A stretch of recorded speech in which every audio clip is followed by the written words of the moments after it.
Ratsada ng mga buena manong balita. Ano ito na oras? Alas 8:20 na ng nagmamadaling morning. Good morning! Tanggap tayo ng isa pang report. Publiko pinag-iingat ng DMW sa peking trabaho abroad. Magdedetalye ang ating Chief Correspondent, Donna Dominguez Cargullo.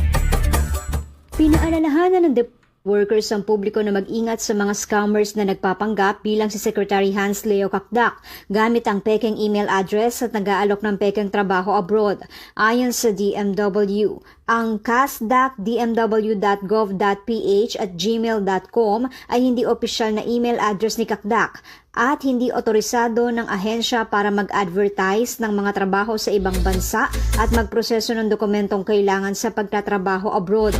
Kung nakatanggap ng overseas job offers mula sa email na ito, huwag itong paniwalaan at sa halip ay ipagbigay alam sa ahensya. Nagpaalala din ng DMW sa publiko na huwag basta makipag-ugnayan sa mga unverified entities para hindi mabiktima ng scam.